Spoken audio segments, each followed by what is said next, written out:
माझी लाडकी बहीण योजना। लाडक्या बहिणींनो, आता तुम्हाला जर 1500 रुपये मिळवायचे असतील तर तुम्हाला ई-KYC करणं हे कंपल्सरी केलेलं आहे महाराष्ट्र शासनाने। नमस्कार मित्रांनो, मी संतोष पवार। मित्रांनो, माझी लाडकी बहीण योजना यामध्ये तुम्हाला आता ई-KYC ही करावीच लागणार आहे। त्याशिवाय तुम्हाला हे पैसे आता इथून पुढे पडणार नाही आहेत आणि ई-KYC तुम्हाला दरवर्षीच करावी लागणार आहे। मित्रांनो, आजच्या व्हिडिओच्या माध्यमातून आपण ई-KYC कशाप्रकारे तुम्ही तुमच्याच मोबाईलवरून अवघ्या 2 मिनिटांमध्ये करू शकतात, कशाप्रकारे करायचे आहे त्यासाठी व्हिडिओ शेवटपर्यंत पहा। आणि मित्रांनो, ई-KYCसाठी बऱ्याचशा व्यक्तींना OTPचे प्रॉब्लेम येत आहेत। तो प्रॉब्लेम ही आपण 2 मिनिटांमध्ये कशाप्रकारे सॉल्व करायचा आहे आणि OTP कशाप्रकारे पाडून घ्यायचा आहे हे पण आपण व्हिडिओमध्ये सांगितलेले आहे। त्यासाठी व्हिडिओ लक्षपूर्वक पहा। आणि मित्रांनो, चॅनलवरती पहिल्यांदा आला असाल तर चॅनलला सबस्क्राईब करून ठेवा अशाच माहितीपूर्ण अपडेट व्हिडिओ पाहण्यासाठी। चला तर जाणून घेऊया ई-KYC कशाप्रकारे करायचे आहे मोबाईलमधून। व्हिडिओला सुरू करूया।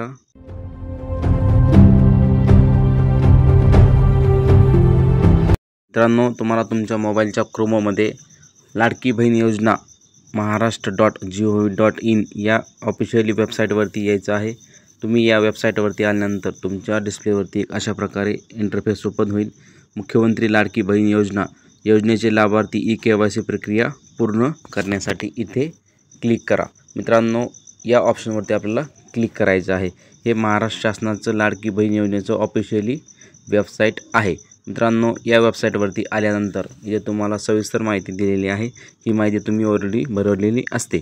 त्यानंतर आपल्याला आता ई-KYC करायची आहे। ई-KYC करण्यासाठी इथे दिलेल्या या येल्लो यावरती आपल्याला क्लिक करायचं आहे।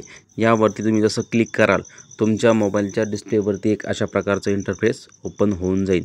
ई-KYC मुख्यमंत्री माझी लाडकी बहीण योजना लाभार्थ्याचा आधार क्रमांक इथे तुम्हाला टाकायचा आहे। मित्रांनो, ज्या महिलांची पॉलिसी चालू आहे, ज्या महिलांना पैसे मिळत आहेत, त्यांचा आधार क्रमांक टाकून कॅप्चर टाकून इथे तुम्हाला खाली दिलेली माहिती जी आहे ती व्यवस्थित वाचून घ्यायची आहे। मी वरील घोषित करत आहे तुमचं घोषणापत्र आहे आणि मी सहमत आहे आणि मी सहमत नाही या 2 पर्यायापैकी तुम्हाला एक पर्याय निवडायचा आहे।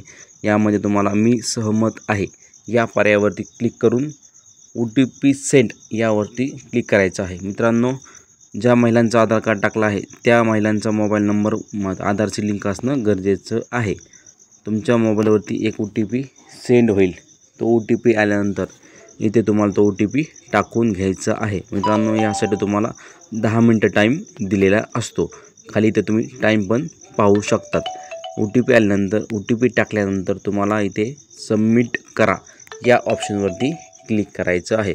मित्रांनो, OTP हा लगेच 2 मिनिटांमध्येच आम्हाला पडलेला आहे। तो कसा पाडायचा आपण व्हिडिओमध्ये शेवटी सांगितलेलं आहे। त्यासाठी व्हिडिओ शेवटपर्यंत पहा। सबमिट करा यावरती क्लिक करायचं आहे। मित्रांनो, महिलांचं OTP सक्सेसफुली झालेलं आहे। त्यानंतर वडिलांचा किंवा पतीचा आधार क्रमांक इथे तुम्हाला टाकायचा आहे। त्यांचा आधार क्रमांक टाकल्यानंतर कॅप्चर जसा तसा तुम्हाला इथे टाकून घ्यायचा आहे। कॅप्चर टाकल्यानंतर सेम प्रोसेस आहे। तुम्हाला इथे सहमती आहे आणि सहमती नाही या 2 पर्यायापैकी एका पर्यायावरती क्लिक करायचं आहे। मित्रांनो, तुम्हाला जर एखाद्या महिलेला वडील नसतील किंवा पती नसतील तर त्यांच्यासाठी अजून काही अपडेट आलेलं नाही आहे। त्या संदर्भात काही अपडेट आलं तर आमच्या चॅनलवरती तुम्हाला तेही माहिती मिळून जाईल। त्यासाठी चॅनलला आत्ता सबस्क्राईब करून ठेवा। आणि मित्रांनो, मी सहमत आहे आणि OTP सेंड करा।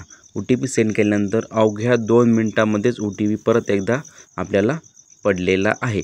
मित्रांनो, OTP पडल्यानंतर तुम्हाला इथे OTP टाकून घ्यायचा आहे आणि सबमिट करा या ऑप्शनवरती क्लिक करायचं आहे। मित्रांनो, तुम्ही पाहू शकता OTP आपल्याला पडलेला आहे। OTP टाकून घेतल्यानंतर मित्रांनो, OTP हा लवकर कसं काय पडत आहे या संदर्भात तुम्हाला शेवटी माहिती दिलेलीच आहे। त्यासाठी व्हिडिओ शेवटपर्यंत पहा। मित्रांनो, त्यानंतर एक असा इंटरफेस ओपन होईल। यामध्ये तुम्हाला विचारलेलं आहे तुमचा प्रवर्ग कोणता आहे।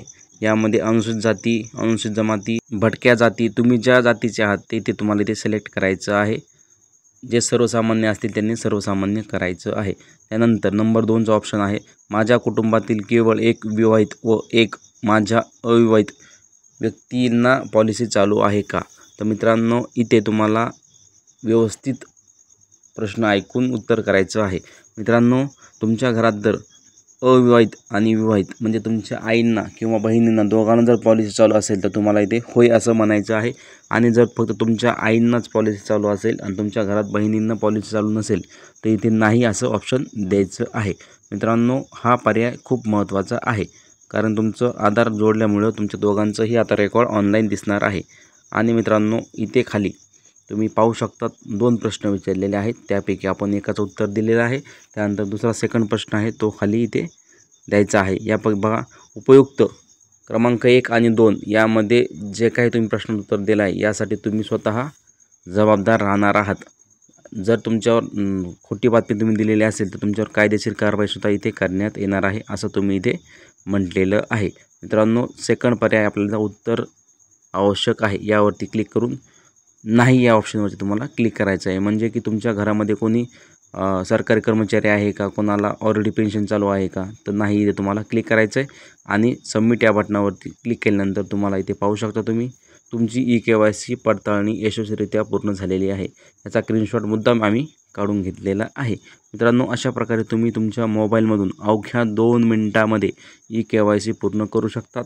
आणि मित्रांनो, सर्वात महत्त्वाचा प्रश्न म्हणजे आता तुम्हाला OTP कशा प्रकारे पाडून घ्यायचा आहे। तर मित्रांनो, OTP तुम्हाला जर EKYC फॉर्म भरायचा आहे तर तुम्हाला हा फॉर्म पहाटे भरावा लागणार आहे। तुम्ही मोबाईलच्या डिस्प्लेवरती पाहू शकतात। आमचा टाईम पहा, 4:50 झालेले आहेत।